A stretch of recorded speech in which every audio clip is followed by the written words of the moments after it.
So I want to talk about a fight that we can't just fight from the biological female and women's side, that we also, I think, really need to fight from the men's and biologically male side. And there's a reason why I'm talking about this, because I'm talking about pregnancy and contraception. In particular, why I really don't think we can leave it just to one side of the equation fighting for the rights. And specifically, I want to talk about maternity leave and contraception. So, I don't think it's a smart idea just to fight for maternity leave. Maternity leave could be a wonderful thing for biological females and women, in that it gives them time. If we had a government instituted one or some mandated ones, they could take time on to take care of the young child, which would make sure that child could develop better or healthier, often cases, and making our future brighter that way. It could mean that they could pursue more careers without worrying about having a child or something like that. But by itself, there's a danger that it will entrench stereotypes as women and biological females as the mother and the ones that take care of it, and that might also lead to unconscious bias in the workplace or more. So my solution is, I think we also need paternity leave. Paternity leave, so that slowly, and it won't be a fast process, we think males as more and more caregivers and other things like that. It also would normalize the people that just men in society as general as caregivers, not only the ones that are in relationships, but otherwise as it spreads out. And this will mean that that will make the hiring practice, I believe, more fair. I do think that there'll still be a bias because of centuries of bias, and also that people that were pregnant also might need some physical time to recover. But this will also help other ones, like non-traditional families where the male stays at home or doesn't have the job in the first place, stuff like that. So it will help break out the traditionalism. It's not a perfect solution, but I think we need to talk about maternity leave and paternity leave together, and I am for it, because we should make every family the best possible family that can be, because the children of these families are the children of our future, and they're going to make the future a better place. They're also what makes the world a happy place. The other one I want to talk about is contraception. With the exception of the condom, contraception really falls under the female, unfortunately. And this is really not fair, because it's for the stereotype that it's, first of all, they get the burden of all the side effects of the pill and stuff like that, which furthers their health risks, furthers them from not being able to go as far in society because they're less healthy, or for the stereotypes that they have health problems. It means that they have a more burden. They have to keep track of the pills and everything. They are less understood by people that do not have the same burden. A lot of other unfair things. It also makes it sound like if something happens bad, OMG, she got pregnant, it's their fault, and not the male's fault, which is awful. It has also made the abortion rate bigger, because more women that get pregnant, the more we need abortion, I think. So it's messed up. Now, why don't we have a male contraception? There's a couple reasons, and I won't go too in depth, but we did try developing a hormonal male contraception a long time ago, and more recently, and the problem was simple. Male got the same side effects as the females, same exact side effects. They were just much, much, much, much more whiny about them. And the government held them at a higher standard because they raised the risks versus the side effects. Well, the risk for men were negligible because they're not going to get pregnant. So the risks for the females were so much more. so much more. So it wasn't fair. But it takes two to tango. So this is one of the things where it's not a fair assessment. You have to look at the risk for the other side, and that's sort of been done in the calculations. Or you should at least have given people the option and give them the same warning on the jar. Another reason why is it's just not profitable. You already have these ones out there for females, so why would you want to market it for males? Because then you have to do all these new drug trials now, or if you develop ones. And if you want to be really more nefarious or manipulative, or say that manipulative stuff is going on, you can look at it this way, that if we were to develop, is that females get all these side effects from it. So if you market, they can get acne, weight gain, it can affect people's moods, a bunch of pain, something that pharmaceutical companies can treat, such as simple as selling you more aspirin. So it's that component too.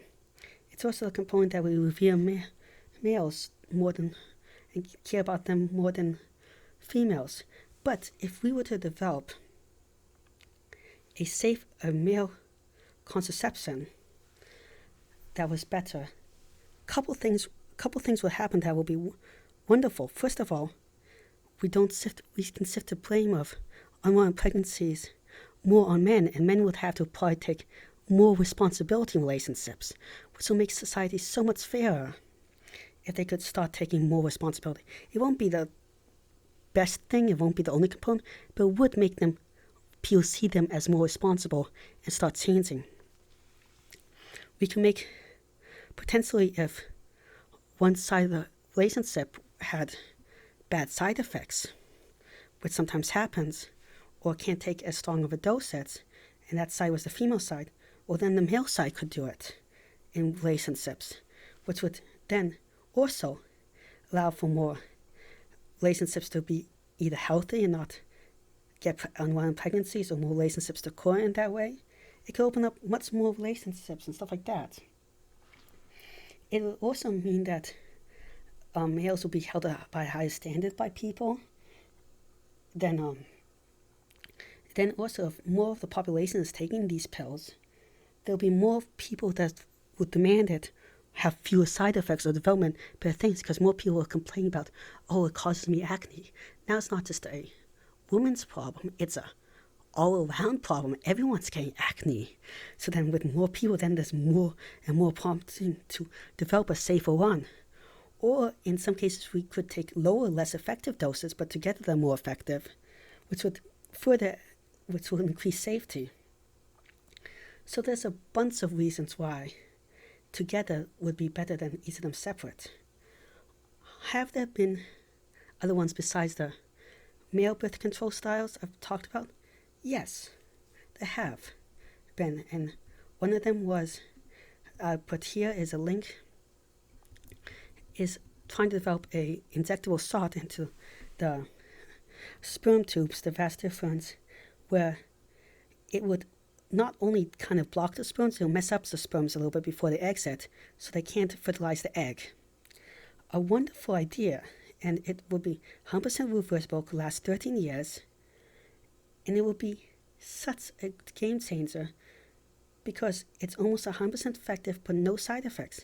However, pharmaceutical companies will not make as much money off of it because they would have to, unlike the pill, they can't sell it every single day or anything, or some men just don't want to take as much risks or take on the responsibility or have side effects.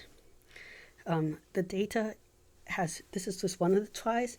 Most of the tries have been stopped for no good reason, but citing actually profit reasons. That's the only thing, or people unwilling to do it. There's been no safety concerns ever.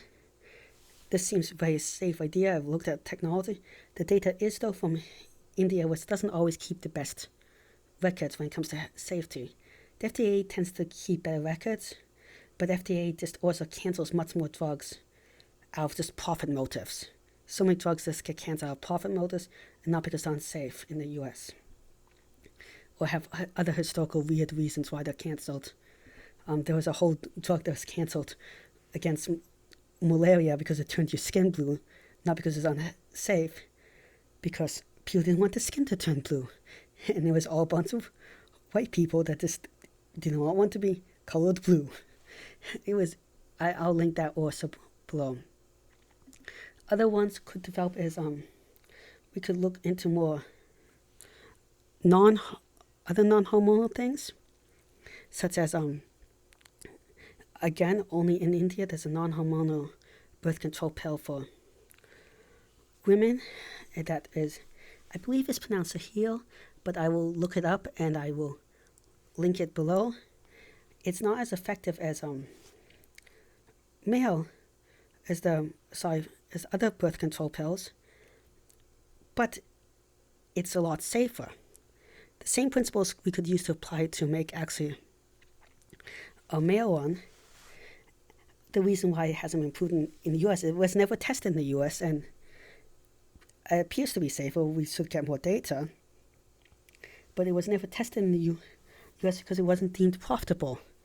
This pill works by taking estrogen. That pill works by taking estrogen mimic, combining it with something that triggers the immune system. Then the immune system is triggered, and then it attacks estrogen receptor, but almost only near around the ovaries, which really, and uterus, which really lowers the amount. It doesn't lower your estrogen level, but really lowers the side effects in the rest of the body, making it safer. And it might also, it has shown to have anti-breast cancer, anti-ovarian cancers by acting on those targets. But you could have something. Now it's less effective than the combination pill. Combination pill doesn't only target estrogen, it targets progesterone too. So maybe if you made a version of this that also targets progesterone, or you combined it with other things like you combine with testosterone, which works also in the same direction a little bit, you may be able to lower side effects. But you could also try that in males and maybe come up with a better birth control with fewer side effects. Or would we just also start understanding human anatomy better, or the side effects, and maybe we can learn how to make better female birth control pills at the same time. But altogether, I think this is ways why we really need to look at both ends. And the problem is, right now, is just all of this is just not profitable. That's the reason, and it's just also people don't want to be responsible for this stuff. So we need the government to really push for this ideas, and not only can we rely on big companies doing it because they won't do it. It's just not in their profit. We need a huge incentive to push for this. Otherwise, it'll never come in a short time. And it'll just lead to more and more unfairness. Well, thank you for this quick talk. I hope you found it insightful. I hope you learned something. Please like and subscribe. Subscribing really helps the channel out. What's even more, if you want to share this to your friends, that'll be even greater. It would really help out any subscription. I'm trying to get to 1,000 subscriptions in a year. And if you want to contact me or ask any questions or comments or have ideas, you can leave a comment below comment below this video, or you can DM me even if you know my content. I don't want to give it out too much, or if you know someone that knows me. Thank you very much, and see you.